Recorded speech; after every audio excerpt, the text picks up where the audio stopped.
اسلام میں محبت کا معنی و مفہوم کیا ہے؟ اسلام ایک ایسا مذہب ہے جس کی بنیاد محبت، رحمت، تقوی اور رشتوں کو استوار کرتی ہے۔ یہ ہر قسم کی محبت کی حوصلہ افزائی کرتا ہے۔ مسلمانوں کے لیے سب سے ضروری ذمہ داریوں میں سے ایک یہ ہے کہ وہ اسلام کے سفیر کے طور پر کام کریں، اپنے آداب، قول اور عمل سے اسلام کی خوبصورتی کا مظاہرہ کریں۔ قرآن مجید میں ارشاد ہے وَهُوَ الْغَفُورُ الْوَدُودُ کہ اللہ تعالیٰ بہت بخشنے والے، بہت پیار کرنے والے۔ تو ہمیں بھی چاہیے کہ ایسے خالق سے محبت کریں۔ اسی طرح نبی کریم صلی اللہ علیہ وسلم کے بارے میں قرآن مجید میں ارشاد ہے النبی اولیٰ بالمؤمنین من انفسہم کہ نبی مومنوں کے لیے ان کی جانوں سے بھی افضل ہیں۔ اسی طرح والدین سے محبت کے بارے میں قرآن مجید میں ارشاد ہے وَقَضَىٰ رَبُّكَ أَلَّا تَعْبُدُوا إِلَّا إِيَّاهُ وَبِالْوَالِدَيْنِ إِحْسَانًا إِمَّا يَبْلُغَنَّ عِندَكَ الْكِبَرَ أَحَدُهُمَا أَوْ كِلَاهُمَا فَلَا تَقُل لَّهُمَا أُفٍّ وَلَا تَنْهَرْهُمَا وَقُل لَّهُمَا قَوْلًا كَرِيمًا کہ تمہارے رب نے فیصلہ کر دیا ہے کہ تم اس کے علاوہ کسی کی عبادت نہ کرو، اور یہ کہ تم اپنے والدین کے ساتھ حسن سلوک کرو۔ اگر آپ کی زندگی میں ان میں سے کوئی ایک یا دونوں بڑھاپے کو پہنچ جائیں تو ان کو حقارت سے نہ کہو اور نہ ہی ان کو سامنے چیخو، بلکہ عزت کے ساتھ ان سے بات کیا کرو۔ اسی طرح میاں بیوی کی محبت کے بارے میں، تو جب ہم محبت کے بارے میں سوچتے ہیں تو سب سے پہلی چیز جو ذہن میں آتی ہے وہ ہے مرد اور عورت کے درمیان محبت۔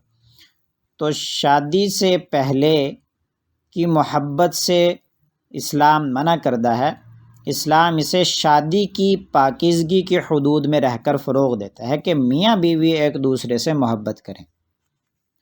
قرآن کریم میں اللہ تعالیٰ کا ارشاد ہے وَمِنْ آيَاتِهِ أَنْ خَلَقَ لَكُم مِّنْ أَنفُسِكُمْ أَزْوَاجًا لِتَسْكُنُوا إِلَيْهَا وَجَعَلَ بَيْنَكُم مَّوَدَّةً وَرَحْمَةً إِنَّ فِي ذَلِكَ لَآيَاتٍ لِقَوْمٍ يَتَفَكَّرُونَ کہ اس کی نشانیوں میں سے یہ ہے کہ اس نے تمہارے لیے تمہاری ہی جنس سے جوڑے پیدا کیے تاکہ تم ان سے سکون حاصل کرو، اور اس نے تمہارے درمیان محبت اور رحم کو پیدا کر دیا۔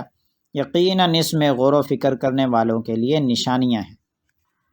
نبی کریم صلی اللہ علیہ وسلم اور ان کی پہلی بیوی اماں حضرت خدیجہ رضی اللہ عنہا کے درمیان محبت اس کی سب سے طاقتور مثال ہے۔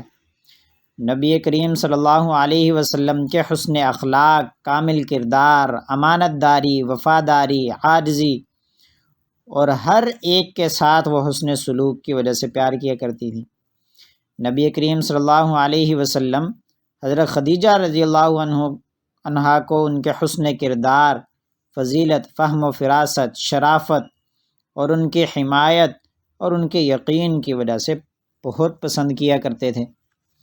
نبی کریم صلی اللہ علیہ وسلم عمر کے بہت فرق کے باوجود حضرت خدیجہ رضی اللہ عنہا سے گہری محبت کرتے تھے۔ اسی طرح حضرت خدیجہ رضی اللہ عنہا بھی نبی کریم صلی اللہ علیہ وسلم سے غیر مشروط محبت کرتی تھیں۔ ان کی محبت اتنی زیادہ تھی کہ نبی کریم صلی اللہ علیہ وسلم آخری عمر تک حضرت خدیجہ رضی اللہ تعالی عنہ سے محبت کرتے رہے۔ اسی طرح مسلمان آپس میں محبت کریں۔ حدیث میں ارشاد ہے کہ نبی کریم صلی اللہ علیہ وسلم نے ہمیں سلام کا جواب دینے، ایک دوسرے سے محبت کرنے اور ایک دوسرے کو سلام کرنے کا حکم دیا ہے۔ اسی طرح مسلمانوں پر یہ بھی لازم ہے کہ وہ غیر مسلموں سمیت ہر ایک کے ساتھ تقوی اور مہربانی سے پیش آئیں۔ اللہ تعالی ہمیں غیر مسلموں کے ساتھ اچھے تعلقات رکھنے، ان کے ساتھ تحائف دینے یا ان کے ساتھ حسن سلوک کرنے سے منع نہیں کرتا۔ سورۃ الممتحنہ آیت نمبر 8 میں اللہ کا ارشاد ہے کہ اللہ تمہیں ان لوگوں سے نہیں روکتا جو تم سے دین کی وجہ سے نہیں لڑتے اور تمہیں تمہارے گھروں سے نہیں نکالتے، ان کے ساتھ نیکی کرنے اور ان کے ساتھ انصاف کرنے سے، بے شک اللہ تعالیٰ انصاف کرنے والوں کو پسند کرتا ہے۔